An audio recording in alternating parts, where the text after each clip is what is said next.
The People Not Titles podcast is brought to you by Land Trust Title Services, your partners for results.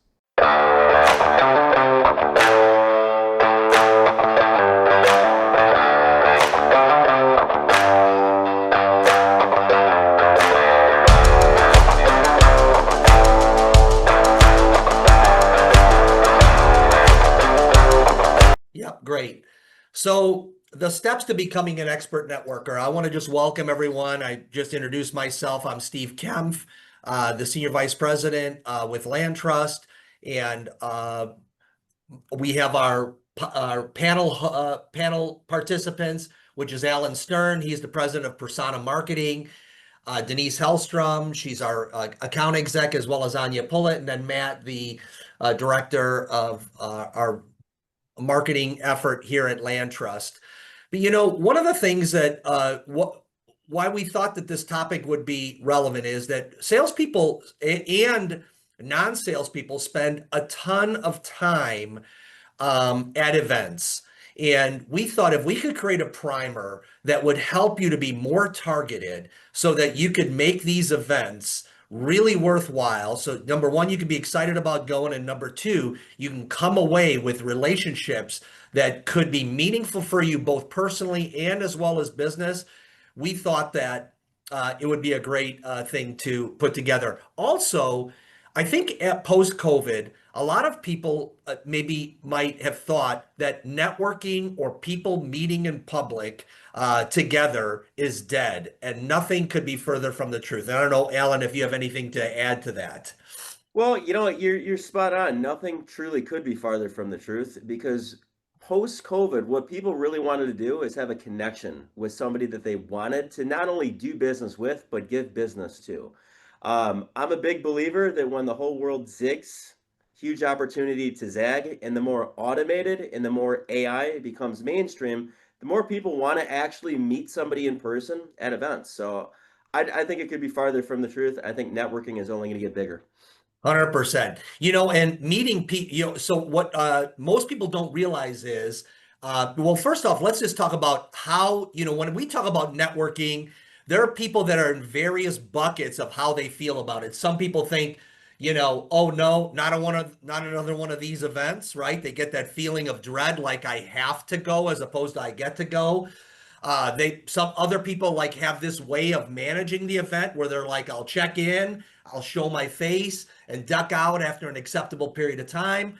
Other people are like, hey, great, I'll go have a drink or two or three, see some friendly faces, and then you kind of find your people, and then you hunker down there for a little bit until the acceptable time is over, and then you go ahead and leave.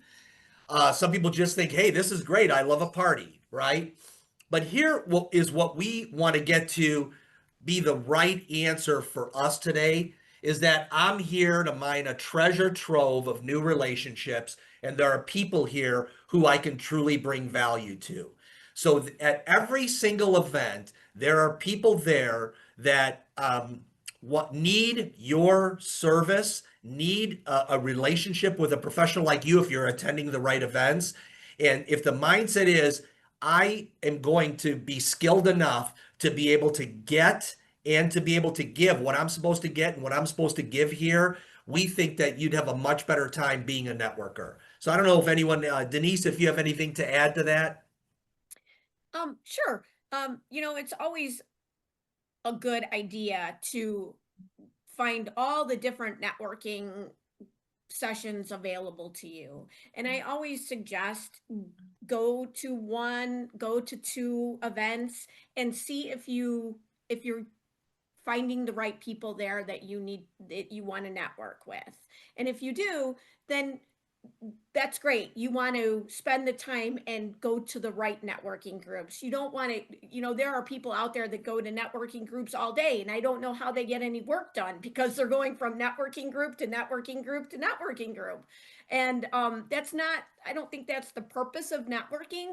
You need to find a few that are good, that you are valuable to the people that are there, and you make those relationships worthwhile. You bring if you can bring value to somebody, that's the icing on the cake. That's what you want. You want to be able to bring value to somebody because you're going to build that relationship then because you're bringing something that they are interested in. So 100%, 100%. Thank you. So, isn't that, what we're going to cover today is we're going to cover is networking still vital? Introvert or extrovert? Some people say, hey, that's not for me. And you'll be surprised at the data of the differences between introvert and extroverts and how that can impact your perspective on the event based on your personality. What to do before an event. We're going to have some just helpful tips there, kind of the pregame frame of mind, preparing your introduction. Rather than just saying, and giving your title, we're going to help you create a introduction that will be meaningful and powerful and set you apart. Preparing the body of your talk. Rome is not going to be built in a day, so we're not going to have your entire, go-to script, if I might call it that, designed here today, but we're going to give you some things to think about to say, oh, wow, there's a different way I can portray myself to separate myself from the rest of the folks in the room. Arming yourself with great questions. Most people have a conversation, don't have great questions, and then leave without having a reason to follow up. And we're going to talk about that and how to exit a conversation gracefully when you realize this is not a person that we can do business together. They seem nice and all that, but now how do I back the truck up here, right? I think that that's important. Otherwise, if the event is an hour and a half and you've spent 30 minutes with someone talking about everything under the sun except for what you really came there for, we're going to talk about some simple tips on how you can exit a conversation gracefully. And then after the event, that's where the gold is mined, and we're going to talk about that as well.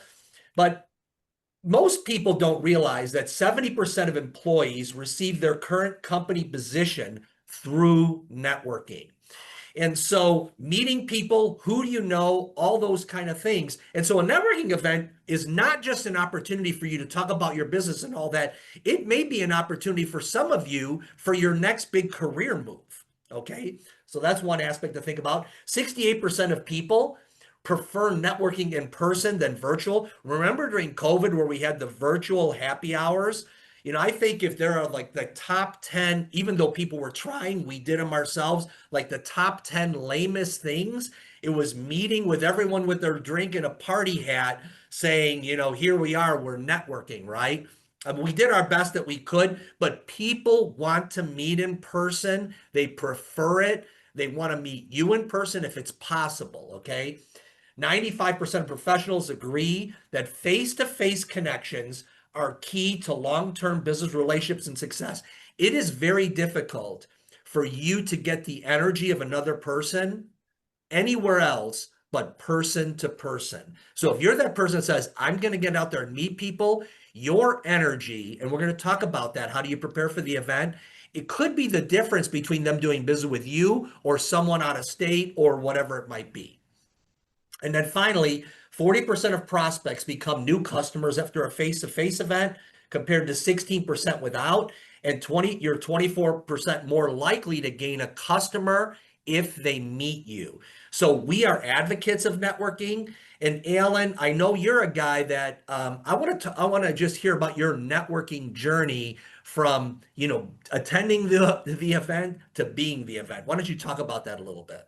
Yeah, definitely. So if we haven't met yet, my background is pretty extensive in the automotive industry, which many of you may know is a commission-only role.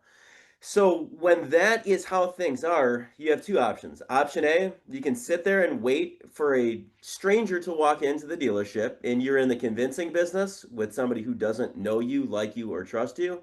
Or you can get out in the community and position yourself as the guy on speed dial should somebody ever need to get a new car. So what I ended up doing is I ended up going to a bunch of different Chamber of Commerces within my first few years in the car. Switching into the luxury world, and I found something. Everybody has their own style of networking, and some are really, really, really good, and some are really, really, really bad. To the point where it's painfully obvious if you go to an event and spam your business cards.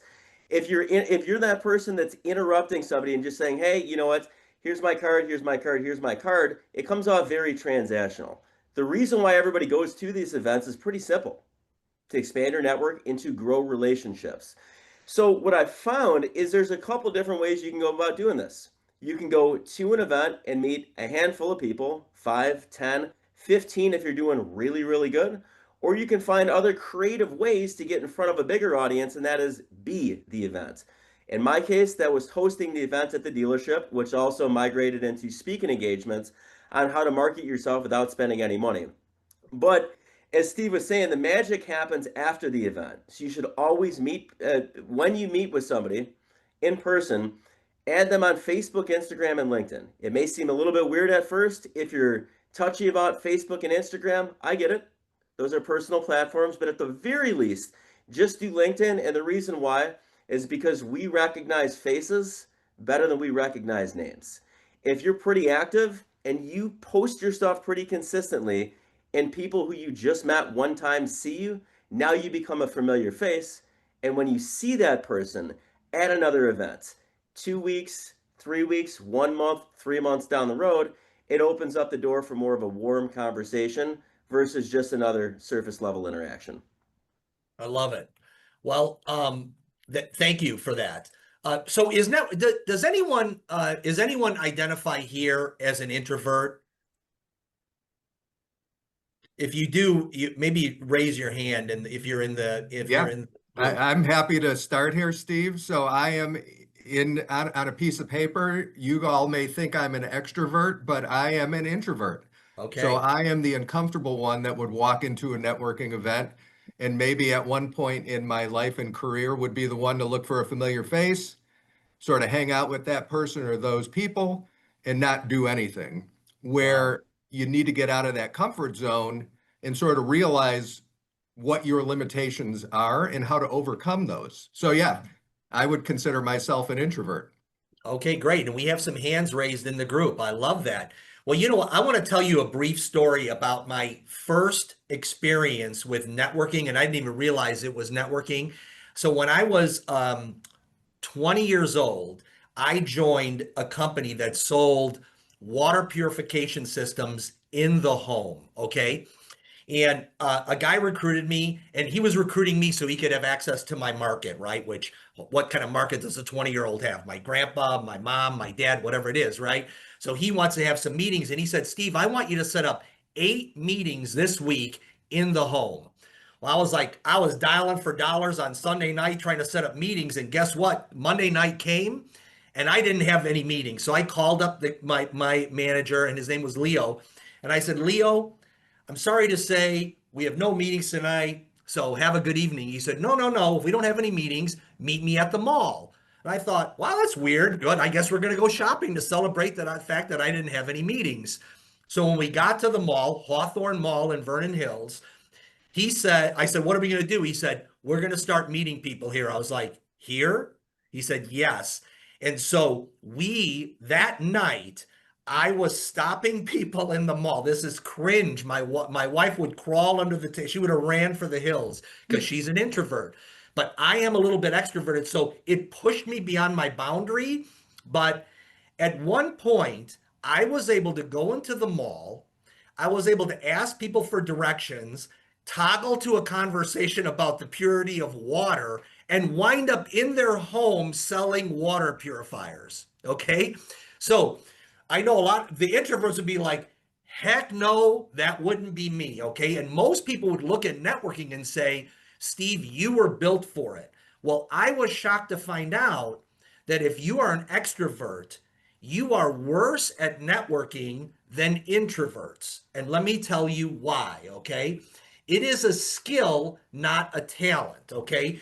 And there's this group called the Objective Management Group that says this: 62% of the best salespeople in the world, the top 5% of all salespeople, 62% of the top 5 are introverts.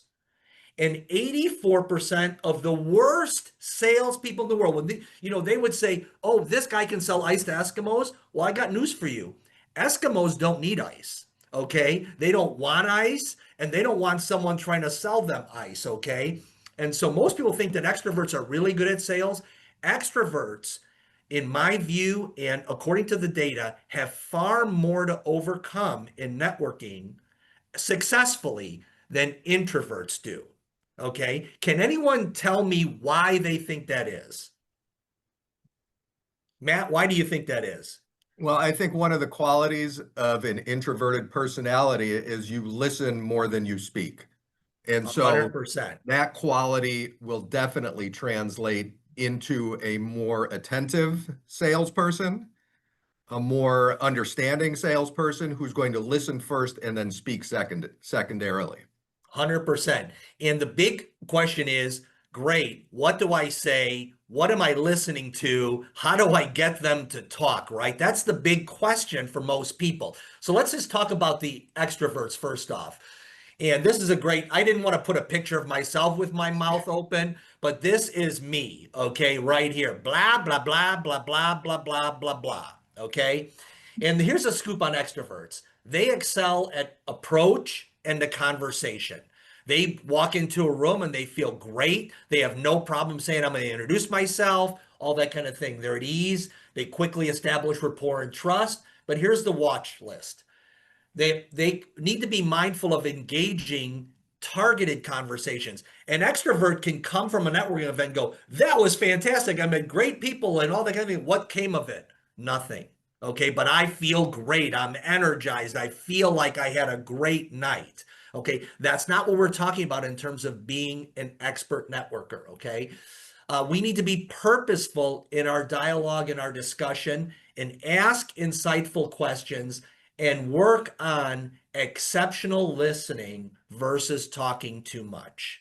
Okay, and they need to, a lot of times an extrovert will meet someone, meet their people, and they're vibing with them, and they'll wind up with that person the rest of the night, laughing, joking. They have a new friend. They skip through the tulips together on the way out, but no business is done. You've spent time away from your family, and at one point in time, you need to make something happen in that regard. Alan, you seem like a little bit of an extrovert to me. Anything you have to add to that? It's so spot on. It's absolutely spot on because there's a couple pitfalls. Number one, extroverts have the pitfall of talking too much. Sometimes they talk themselves out of conversations 100%. as opposed to engaging, which is one of the skill sets of introverts. But yeah, you know what? I've gone to networking events and I've seen, people that are basically there, and you said this earlier, for a party. It's a night out and no business gets done whatsoever. And it becomes very cliquey. And I've totally seen that. So you hit the nail on the head with it. Beautiful. Let's talk about the introvert. Here it is. They're often better listeners. They're known to be focused and present. And so when people engage with someone who's focused and present, they feel heard. They're known to be very creative. So in other words, they're able to think while they're listening of how can I help this person? How can we build a relationship? How can I serve? And what does this person really need? But the watch list for an introvert, this is the death knell of an introvert, and it is learning how to initiate with introductions and pushing yourself to have more conversations. Okay, as opposed to I found someone, I feel comfortable, but then toggling from that and saying, okay, now how do I get from this conversation to the next conversation? And we're going to talk about some simple tips there, and then learning how to progress the conversation through well-crafted questions so that I'm targeted, I'm leading the conversation in a gentle way, and I'm going to have the outcome I want. Okay, so first off, let's talk about the outcome that you want. The outcome that you want is not, so when Alan was selling cars, the outcome that he wanted is not to have the new car out in the parking lot going, hey, come on out here and, sign the deal. You're going to drive home with a new car. That's not what we want from a networking event. What we're looking for, the ideal thing from a networking event is to schedule a follow-up, to have a cup of coffee with the person, to find a qualified person that you can work with in the future, that you can serve, and that actually needs what you have to offer, and schedule a time to meet with them one-on-one. That is, in my view, the sole goal of a networking event. Build a relationship, understand a need, set a follow-up meeting. Okay? Anything to add to that? I think, So can I add something? Like you mentioned yes, earlier, um, when you said that introverts will be more focused and present, and there's this saying that always sticks to me is that people will remember how you made them feel, but they won't remember what you said. So if you're at an event and if you are the person who continues to talk, most of the time people will not remember what you said. But if you are the listener, what it is, it's you're going to draw the feeling in them of the comfort and someone that they can trust and also feel comfortable with. And again, people will do business with people they like and trust. And so if you're not the person who they feel like they can actually share things with and feel comfortable explaining what they do and how they feel and such, this is why when you mention like if someone talks too much on more extroverted side might not be as successful, but I feel like it's always about the feeling, and again create the like and trust right there and then, because this way you can progress into a relationship from there and it's not just one-stop shop. 100%. Thank you, Anya. That's great. So let's talk about the preparation before the event. This is an old-time basketball coach, John Wooden. He won a 10-time NCAA championship coach, but he said that the will to win is not nearly as important as the willingness to prepare to win. So what I would say is that one of the keys to successful networking is to understand the type of conversations you want to engage in, the people that you want to engage with at those meetings, and then how to artfully move through that. So let's get into that. So first thing is, who are you looking to meet and work with? Many of you know who you're looking to meet and work with, but I think it's good to get that dialed in so that you can understand before the event even begins, who is the ideal person that I'd like to have a cup of coffee with when the smoke clears from this event? Okay. What are their attributes? Where do they operate? Maybe you might have location things that you're thinking of to say, I'm looking for a person in this area. I'm looking for a person in this area. If you're a real estate attorney in the city, you would probably want to meet with a high producing agent in the city or an agent that's getting started in the city and whatever. That can be part of your conversation. Is there volume or metrics that are important to me? Okay. Is there a personality type that I resonate with? And I would recommend, in terms of personality type, not pigeonholing too much to find people like you or whatever it is, because different people, if you have the common thing of, I'm able to serve this person well, I don't think it matters as much the personality type of the person that you're talking to. I think you need to understand the personality type, but it's not important that they're necessarily like you or whatever it might be. Okay. And then is there a market segmentation I'm looking to penetrate? So once you have the idea of, okay, who is my ideal? And most of you on the call, I recognize a lot of the names, you know who you want to work with. And how many of these can I work with at a time? So part of your conversation might be, I'm looking to add one more, as opposed to, I'm looking to work with the world. I think I have room for one or two more folks that I can actively serve, so that might be in your mindset as well. Alan,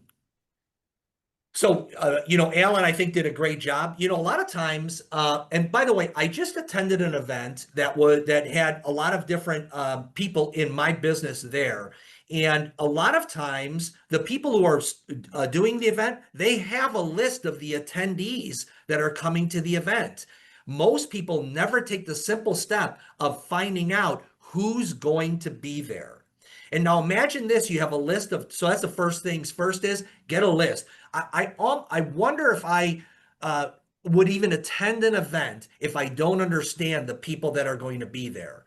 Now, if you're an introvert, you have no idea. There's a sea of people. You have no faces, no names, no people that you've put on the list that said, I want to meet 5 or 10 of these folks, and these will be my top ones, and I know kind of what they look like. That seems to me like to be the first step on it. Alan, do you have anything to add to that? Yeah, and here's the other thing too. This is specifically for the introverts. Let's say that you didn't have a chance to connect with somebody that was at the event, but it's something like a chamber of commerce where they hired a photographer and now there's event photos and people are tagged in it. Don't hesitate to reach out and add those people. Like there's nothing creepy about it. You can send a warm, direct message. Hey, I didn't have a chance to connect with you at the event yesterday, But I'd love to maybe hop on a Zoom and learn a little bit more about your business. So super efficient way of doing that. As far as pre-work on the attendees, always go in looking for power partners. And this is where I don't know if you want me to Yeah, get into talk it. at all about, like lead magnets and more advanced things like that. Anya hit the nail on the head earlier when she said they may forget what you said, but they won't forget how you made them feel. A great way to make somebody feel like you're actually looking out for them and not just trying to make a sale is to give them something valuable for free. They call that a lead magnet in exchange for their name, email address, and phone number. In my case, I speak on personal branding leveraging AI. So my lead magnet, my free gift that I give to people, no strings attached, is an ebook on how to dominate the newsfeed without spending a dime. Where am I going with that? If you meet somebody in person one time, instead of just saying, here's my card, you send them home with a gift that says, here's how I can help you with blank. They're a lot more likely to remember you. And you're also leading with service as opposed to selling. Yeah, I love it. And I know Gene is a mortgage person on here, Gene Walters. That you think about all the different things that you have. That is one beautiful thing that you could say. I do a market update. I do a weekly thing on rates. I have a month, whatever it is. Well, I have 5 steps on this or 5 steps on that. Attorneys, the same thing as well. Have something in your quiver to say, listen, I'd love to share this information with you, something that is well thought out, really, I think, differentiates yourself from the rest of the group. So great, that's a great ad. Have something in mind that you can offer to them before you get there. When you're connecting with them, you can send them a brief note. Hey, Jim, Sally, I'm looking forward to seeing you at the event. I'm excited to attend. Hope to meet you there. Now, all of a sudden, it's like, hey, I seen you there. So connecting before the event, I think is great. Mention your participation in a group. Looking forward to saying hello. An hour of prep here. It's almost like this. If you could limit yourself to say, I'm only attending events that I have the list of folks, this may go against something that Alan said, which is I'm going to show up, I'll work the pictures at the back end or whatever it is. But particularly for those who are looking at it saying, my time is valuable, I only want to target a few events a year. Here are the ones. I want to get the list. I want to be able to connect. I want to set myself up for success. This is a great way to do it. Another thing is this. A lot of times, and some of you might have some time to do this and some of you might not, but I found this to be extremely helpful. There was one time where our company had 25 games, Bulls and Hawks, and so I had to go to the United Center 25 times a year, okay, for the Bulls and Hawks. Some of them were back to back, and I can tell you, I had this dread of those events because my workday would look like this. I'd get in, I'd work all day till 5 o'clock. I'd drive down to the United Center, starving, hungry, maybe even dressed in the same clothes I was wearing during the day or whatever it was. And I wound up kind of just like going to the finish line of these events, like waiting for it to be over. And after about 5 of those events, I said, time out. I'm going to stop working at 3 today. I'm going to go home. I'm going to step away from my business. I'm going to put on my Bulls shirt or my Hawk shirt. I had one Bulls and one Hawk shirt that I wore every time. And now I'm going to come to the event with a completely different perspective. So my recommendation is take a break. Take some time for yourself personally. Schedule. So when you set up the networking event, it starts at 7, as opposed to saying, okay, I leave my office at 6:30. I'm going to go there at 7. Schedule a buffer, 3 to 5, 3 to 6. I know it's difficult for some of you to be able to do that. It's like, yeah, fat chance. I got all this work to do and all that. But do your best to do it. Take your mind off of business, spruce up, refresh your look, get ready for the event, right? Review your notes, scripting, whatever it is, and we'll talk about that in a moment. And then I would encourage you to envision what would, at the end of this night, what would it look like if this night was a great success? And make up your mind, if I left with 1 or 2 good people that I could follow up with, that would be a success. If I had these great conversations, whatever it is. So Anya, do you have anything to add to that in terms of stepping away? I know you attend a lot of events. Do you have any process that you have? It depends on the event because I feel like sometimes it's a location based. Yeah. So I would say that one of the things, especially for someone who is introverted, maybe to help you get out there and go to networking events, remember that the people who are at the event might be also struggling with the same thing, but you already have something in common with them, is that both of you are in an industry that what brings people together and you network for the same reason. So maybe the first event will be a little different because this is your first time, but over time you might be running into some of the same people down the road.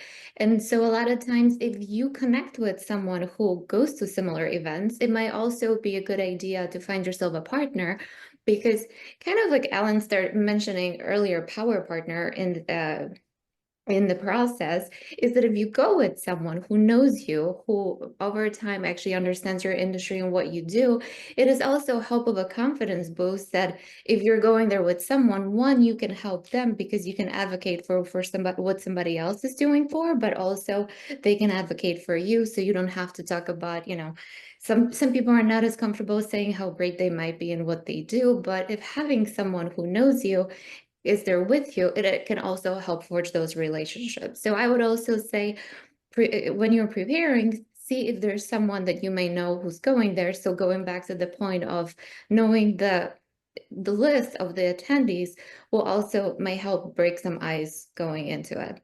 Yep. Chime in on that too. Yeah, absolutely. I love it, Anya. Thank you. Yeah, I agree with everything you said.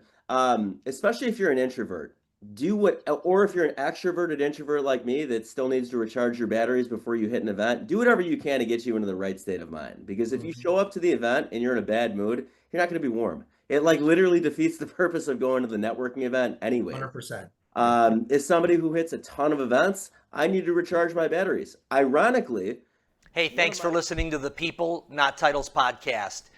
We are brought to you by our great sponsors, Land Trust Title Services, your partners for results. one of my ways of recharging my batteries is another business of mine, which is DJing, which we were actually talking about but before this call started. DJing recharges my batteries because I don't have to be social and I don't really have to be on. It puts me in the right frame of mind. So if I go to an event or if I have a function on the weekend or something, I'm happy and it's no longer burnout. So before any event, do whatever you need to do to get yourself in the right mind. That way you can make the most out of the 2 or 3 hours that you're there. Absolutely. And you're in your time. Yes, Matt. What I wanted to say in terms of preparing for the event is, if there is a list of attendees that you could access before the event, to me, that's a gift, because it allows you the opportunity to see not only who's there and identify, say, a handful of people you want to meet, but it gives you the opportunity to research a little bit about these individuals. So when you have that conversation, you could go in saying, oh, I saw your latest article that was posted on LinkedIn. I see that you were presenting at this event. So it just gives you that opportunity beforehand to understand these people, to have the conversation when you're walking in. Absolutely. And Anya, I love that you find out if someone's there. So if you're a person that is working with real estate agents and you know one of the agents there, it wouldn't be too far of a stretch to give that agent a call and say, hey, I'll see you there. If you know somebody there, I would love an introduction. I have room to work with one or two more. You're important to me, of course, and I'm coming to see you. But I have room to work with one or two more folks. And I'm wondering if you could make an introduction for me, And so now all of a sudden, you have a person that's connecting you with others, and it becomes much easier. Excellent. And here's another thing to remember. Unless you were on this call, most of the people there drove straight from work. They still got business on their mind. They're still going 100 miles an hour. And if you could be the breath of fresh air in the room, I love what Alan said about, I'm coming with energy, I'm coming with purpose, I'm coming because I am going to be fully present at this event. I've taken a little break. Maybe I spent time with my family, as opposed to, oh no, I left my family at home and I'm thinking about them, what I should be doing, as opposed to what I am doing. You now are the person. The one way you separate yourself is the way you've prepared for the event. Okay. And it might just be, you might just have a half hour in between where you're able to just sit quietly, look at what, look at the list of people, whatever it is, but just take that event, do the work to be prepared to be that breath of fresh air. Okay, so I want to get into the sales conversation. So what is the goal? You're not closing the sale. You're creating synergy and interest for a follow-up meeting. We stated that already, but I really want to, a lot of times we have this big pressure to have so much happen in a networking event that there's disappointment because we don't know how to get from here to there. And so remember, you're just trying to go from A to Z. You're trying to go from A to B. And B is, I'd like to have a cup of coffee or a follow-up meeting with a few good people from this event. That is a much lower shelf goal than thinking about how do I convert this person into a lifelong relationship that's going to refer me business for the rest of time, right? Okay. And then what to include? Small talk. I like this this is a little handy little line that says, I'm excited to meet some specific people. And this will come in handy as we move on in our scripting, but this is a great one. Yeah, I'm excited about this event. Actually, there's a few people here I'm really excited about meeting, and I'm so glad I met you as well. If you're meeting someone new, or if this is a person that you were excited about meeting, John, I knew you were going to be here, or Sally, I knew you were going to be here, and I was really excited to meet you finally in person. Now they know, wow, this person's actually, ready for the event type of thing. And I love, Matt, what you added, which was, I saw that article, I saw this, so you can make a kind of connection to say, hey, I'm, vested in this. I also think you need to have an intriguing description of what you do and work in your value proposition into the conversation that creates curiosity and leads to the next question. So anything to add to that, anyone, before I go on to the next slide? On the subject of curiosity, the more questions that you ask somebody about their business, not in like an interrogating way, usually the more rapport that you build. Because the art of building rapport is get somebody talking about themselves. What are they naturally going to do? They're going to reciprocate and say, all right, well, hey, I know I just talked at you for 10 minutes. Now you've built a whole bunch of rapport. But now you've spent all of this time getting to know what they do, who they're looking to get in contact with. When you go and you schedule that follow-up meeting, it becomes that much easier. Absolutely. And then also, oh, sorry. No, go ahead, Anya. The question, what is the goal that you have on your screen? Also, another thing I would say to keep in mind is that you're not walking into that event to sign in a listing agreement, for example. You're going there to meet people, but at the same time, keep in mind that the person that you meet might not be the one that you're going to be doing business with, but they might know someone who is in need of your services. So that's why asking questions is so important, because, oftentimes when I went to networking events, the person who I met there actually then connected me to some other people who actually were quite beneficial to the business. But I didn't go there expecting that I'm coming out with a closed transaction. I went in there to find out how I can expand from there on. Awesome. Great ad. I love it. So the sales conversation, I would recommend that part of your preparation work will be something that serves you well for the rest of time. And it is kind of your 30-second infomercial. So the concept is, and we cover it in more detail in the book that you'll all be receiving. I call it a handbook, so don't expect like it's going to be like War and Peace. It's a very short, simple piece that gets these points across and gives you examples of people who have worked through it, okay? Instead of saying, I'm a real estate agent or I'm a real estate attorney, you need to have something that is a little bit more differentiating and intriguing. So for instance, if you're an agent, you might say, I spend my time helping buyers find their dream home and maximizing seller opportunities in this tricky market, right? When I say something like that, it creates a little bit of, oh, wow, how do you do that, right? Or if I'm a real estate attorney, maybe, and again, you can come up with your own value proposition that is intriguing and short and sweet. And we can help you with those kind of conversations on another session if you'd like. But I spend most of my day lightening the load off my partner agents, making sure they're able to separate themselves from their competition. Now, if I'm an agent, I'd look at that and go, okay, now how does that work, right? And by the way, This is exactly what a good agent does. And you might even have more to add to it because you're doing it and not me. Or this is exactly the great real estate attorneys. This is exactly the impact you have for agents. And so part of you getting this script might be to take your top 5 or 6 clients and say, why do you work with me? Right? And they're going to give you all the answers that you're going to incorporate into your 30-second infomercial. You know, okay. Anything to add to that? Short, concise, and to the point wins every time. I love it. Thank you. So if it's a 15-second elevator pitch, don't worry about going to 30. And I love it. Yeah, 15 seconds is great too, right? And so, that next part of it is they're going to have a question. Like when you leave it at this and don't talk too much and kind of are quiet, typically you're going to get the next question, which is, how do you do that? Okay. And so my recommendation is, again, that you have, you understand how you do your business. You understand your value proposition. The key is to get it into concise verbiage. You know, a lot of people say, oh, I don't want to sound scripted. I'm not a big script person.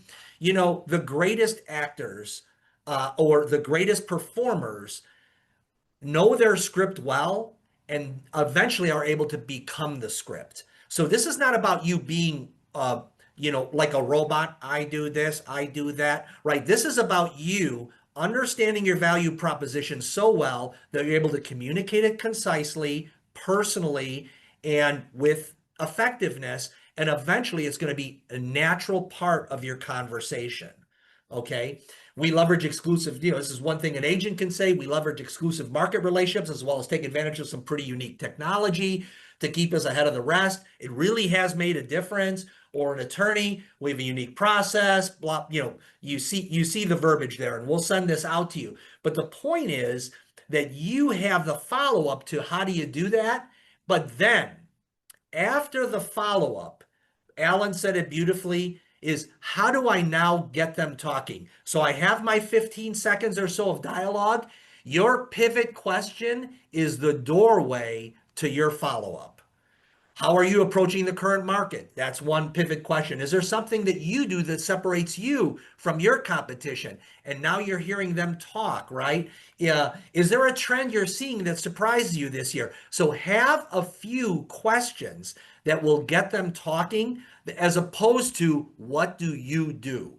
Okay, what do you do is not the best follow-up question. Something a little bit more intriguing, something a little bit more that gets them thinking. Maybe they have to think about how do they do this. They understand that your question is different from the rest, and now they're starting to talk. Okay, what's your biggest struggle right now? Well, they might say, well, doing this or doing that or whatever it is, right? You're just now getting them to talk and share. And as Alan said, and we all know that, guess what? Once they start talking, you are now constantly being fed information that will allow you to determine what the next step is. So to be clear, that 15-second infomercial, I like it, Alan, we're going from 30 to 15. And then the next step is that kind of follow-up to how do you do that? That doesn't have to be, you know, 5 hours long, but very short. And then that pivot question. And then it's your time to listen. We've all heard this, 2 ears and 1 mouth. This is your time to listen. Most people do not listen with the intent to understand. They listen with the intent to reply. Okay. And so your goal is to listen with your mind and your heart to say, okay, what is this person really saying? That's Stephen Covey. The most basic of all human needs is to be listened to. So when you ask that question, you're now getting them to open up and they feel valued, and listening is an act of love and respect. It shows the speaker that they matter. Anything to add to that, Anya? No, I would say that my husband always reminds me of this one saying, proper planning prevents poor performance. And I feel like, like you mentioned, the scripting and everything it's not for you to sound robotic, but it is to prepare yourself so you're in the right, you know what to say. It may not be verbatim of what was said, but at least you're prepared to know what to say and have a better outcome from it.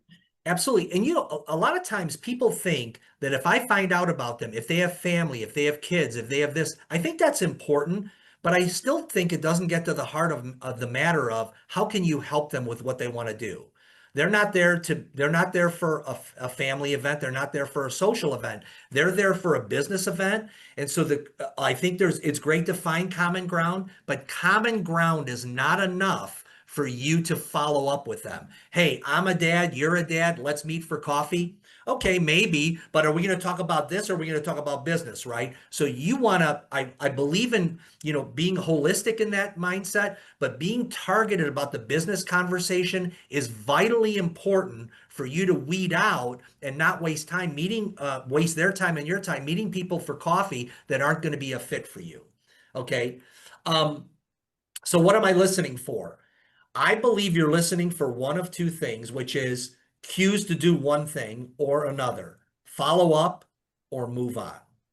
Okay, that really is it. And I know, to some it might sound cold and harsh. It's like, gosh, I'm getting there to meet people and find out what they're about and all this kind of thing. The reality is, if you're there taking time away and it's a business event and you're looking for 4 or 5 people that you want to set a follow-up with, then you really are. This is the decision you're making with the conversation. Do I have a reason to follow up or do I need to now think about moving on? Okay. Does that sound too harsh, Matt?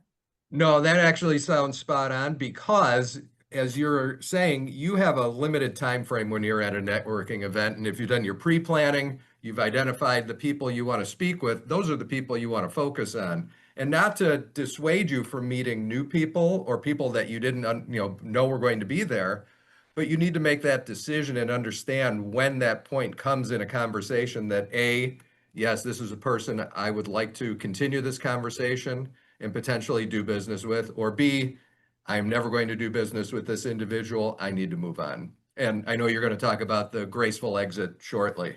Yes. So there's simple scripting for the follow-up meeting. So after you've told them your unique value proposition in a creative way that doesn't just give them the title on your business card, right? And then you've given them a little bit more meat on that bone to say, that's interesting. And then they tell you some things where you think this is a fit. Immediately you say, hey, I believe we have something worthwhile to talk about. As I mentioned, going back to that, I'm here to meet some specific folks, and so I'm going to get moving on, but I'd love to set up a follow-up. Would you mind if I called you on Thursday or whatever it is? No, I'd love that. So now, as opposed to them thinking, this is beautiful for them, by the way, as opposed to them thinking, this person's going to try to pitch me this, nope, you're actually leaving them wanting more, right? And now you're setting the table up for that follow-up. Do you mind if I set time to follow up? On the other hand, if they're not your ideal prospect, gosh, that's really interesting, Anya. Like I said, I've got some specific people to meet with, so I'm going to get moving on, but it's great to meet you. So either I'm following up or I'm moving on. Okay, so this is how we're having target. Now, there might be other fluff conversation you have about how great the Cubs are doing and all that kind of thing, but the bottom line is you're already thinking about, I'm moving on to the next person. I've met a great person here. Blessings on your way, but I'm moving on. Okay, so Alan, does that sound like it's too cold? It does not. You also forgot number 3. Eventually, you run out of things to talk about with some people. I love it. Right. And there's nothing worse, right? So a guy used to say, don't diesel. And I said, what's diesel? He said, keep talking, hoping that something profound is coming. And he'd say, I got news for you. It's not coming. So stop talking. Right. Okay? I have a rule, and that is, so last year, if we run out of things to talk about to the point where we start talking about the cicadas or the parking situation or the commute here, I'm out. Yes, exactly. I love it. Beautiful. Okay, what to do after the interaction. If they're a follow-up candidate, take a note in your phone or on the business card they've given you, so you can even step away after that interaction, go into the hallway and go, wow, I met Jane. she's, this, loves this, works on the south side, whatever it is, you have the few things that you can remember about that person, put them in your notes app, write it down in the back of the business card, put it in your pocket, and now I'm looking for that next person I need to meet. But I have one solid follow-up. And most people leave a networking event and have no follow-ups. Okay. That is when you have to look at yourself and say, if I'm that person, I just, in some ways, yep, I showed my face. Yep, they know me. Yep. But if there's no follow-up, we have to agree together that it's not going to be successful. I've now used 2 hours of my life and have nothing to show for it substantially, as opposed to just hoping in osmosis that somehow we meet again and familiarity will bring me business. Very rarely does it. Okay. Anya, do you have any specific thing that you do at a networking event? Denise, are you, somehow you fell off my, oh no, there's Denise. Denise, do you have anything to add to this? Sorry about that. I try to remember things about people, and I have written things on a business card, stuck it in my briefcase, so that when I follow up with them the next day or a couple of days from then, I can remember what that connection was that we had. Beautiful. Again, it's all about bringing value. If you can bring value to somebody, they're going to want to meet with you. They're going to want to talk with you. Absolutely. After the meeting, use your schedule time. So that's another big piece of it. So we have the pre-work and then we have the post-work. If you're going to attend a networking event, I'd also schedule an hour in your calendar no later than 2 days after the event for you to be able to say, I'm going to follow up during this period of time. And a follow-up could look like a bunch of things like Alan just talked about. I look back at the event and go, hey, Jim, great meeting you at the event, whatever it is. Or you see the pictures there. Hey, how was that event? I saw you were there. Sorry, I missed you. Whatever it is. But spend your hour hopefully setting up those follow-up appointments. People love it. People who are at a networking event are looking for people that they can build their business around and build their business with. They're there for the same reasons you are. It's just a matter of you meeting there. Okay. I just want to stop for a second and say, does anyone have any questions in the group, our attendees at all?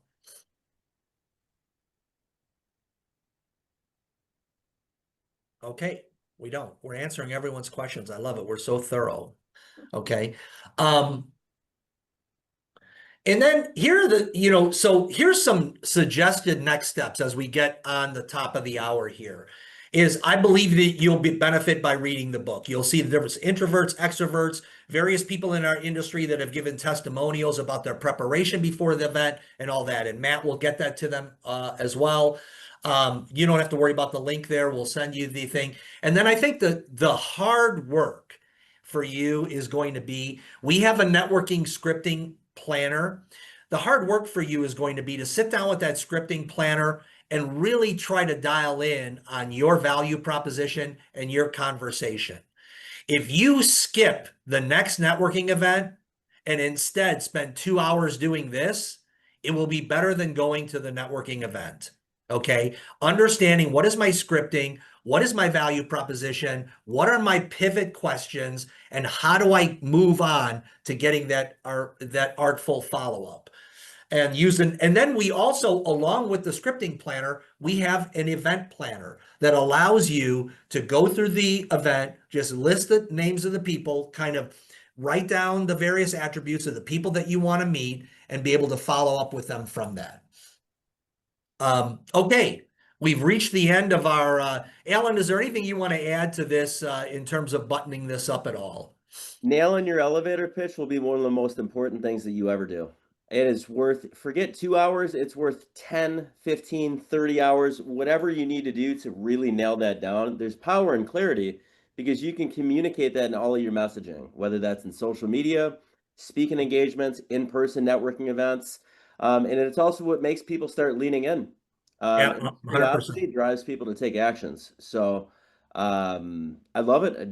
I appreciate you putting this together. I hope everybody got a ton of value out of this. Yeah, Matt, anything that you're seeing from an introvert's point of view? No, I think it's good to prepare and plan accordingly, know your weaknesses or limitations, understand those and move past them, and then integrate what we're talking about within this Zoom, but also what everybody's going to get in the ebook that we'll be sending to you. So look at that because it has some great information. Also, if you're like, where do I start with icebreaker questions? Literally go on ChatGPT and type in, give me 50 icebreaker questions to use at a networking event, and it Yeah. will give them to you. I love it. That's a great Yeah. idea. And actually, if you, that's a great point with AI. If you put down your process as a professional and what you feel like your value proposition is, and let's say you survey your clients and say, why do you do business with you? And you get the list of 15 different things that they say why they do business with you, and you say now, give me, concise 15-second quick infomercial, a compelling infomercial on what I do, you'll boil that down to those kind of sentences. It's very simple. And we can help you with that as I believe the transition question for you to get them to talk about themselves in a way that's targeted for business is going to be really important as well. Anya, anything you want to add to this as we wrap up? I guess just keep in mind the benefits at the end.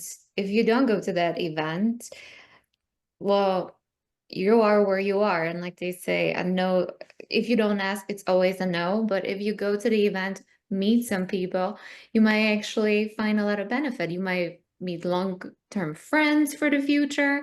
It's not just business. I feel like 100%. actually going from to networking events, I've created a new community of people that I love enjoying, time outside of work with as well. So um, understand that this is something you do in a daily life. Like networking is even going out anywhere you go, anytime you meet a new person. It's just a matter of how good you're going to be at it to find the right people who are going to, float the same wavelength with you. I love it. Denise, anything you want to add to this? I know you talked about, Denise, that relationship is the key, which kind of piggybacks on what Anya was saying.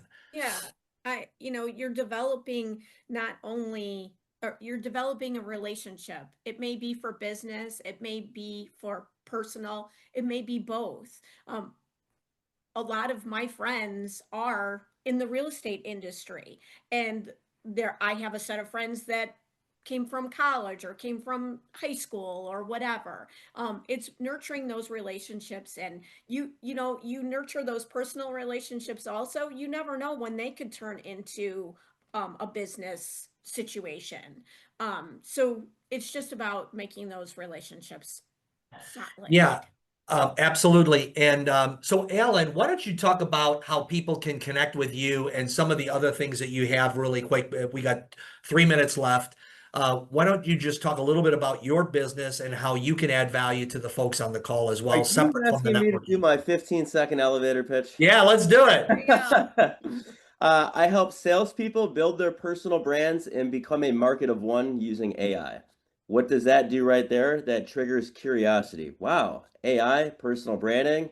It's not you against the machine, it's you harnessing the power of the machine. So by making ChatGPT the best employee that's not on payroll, and you blending your personality with how you can help people is essentially how you create a personal brand that does the selling for you. So I have my hands in a few things, from being a trainer and a speaker to designing microsites, which are really, really high-end digital business cards, not full website, but not basic digital business cards. And if you want more info, personamarketingservices.com. Everything on it's right there. I do have an ebook that I'm happy to give all of you, no strings attached.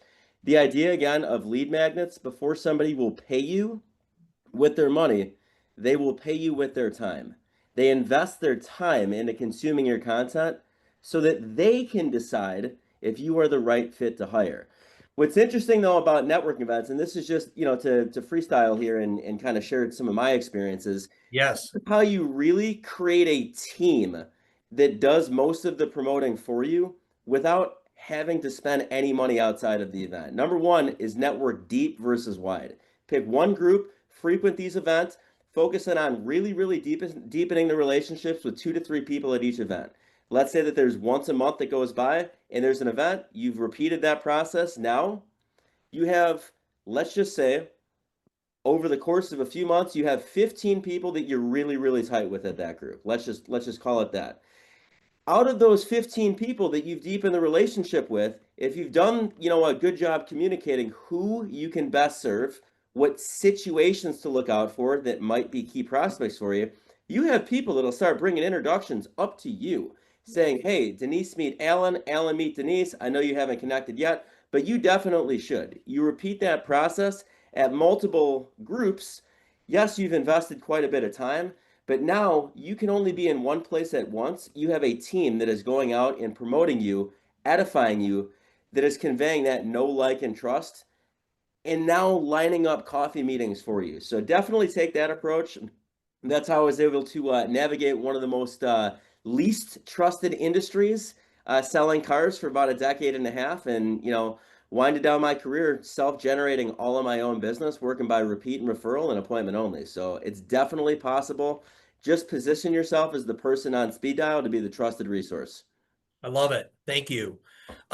Also, if some of you in our attendee group if you're thinking about it going, wow, there's a group of people that I'd love to bring this to and be the resource for in that, Anya, Denise, myself, Matt from the Land Trust team, we're happy to do this to an agent group, to a mortgage group, or whatever it is. We're happy to provide this kind of presentation, which I think, is nuanced. And if you've attended a networking event, I hope that at the end of this, you can say, gosh, I have 1 or 2 ideas. I can up my networking game.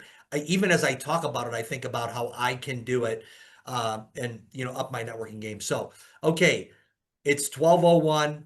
It's a wrap. Matt will get everyone the networking book. And then if you follow up, when you get the networking book, if you say, hey, listen, I'd love help with my sales conversation, we can sit down and talk to you about how we can do that and your pivot questions, and we'll be happy to be a resource for you there. Thank you for your time today. It was a full hour. I hope you got value from it, and we'd love to get your feedback once you get the book to say, hey, this was great, or Steve, I can't believe you wasted all my time, or whatever it is. Okay? Thank you very much. Blessings to everybody on building your business, and have a great rest of your summer. Hey, thanks for listening to the People Not Titles podcast. We are proudly sponsored by Land Trust Title Services. If you enjoyed the podcast, please hit the like button, please subscribe, and we'd love it if you'd share our podcast with your friends. Thanks a lot.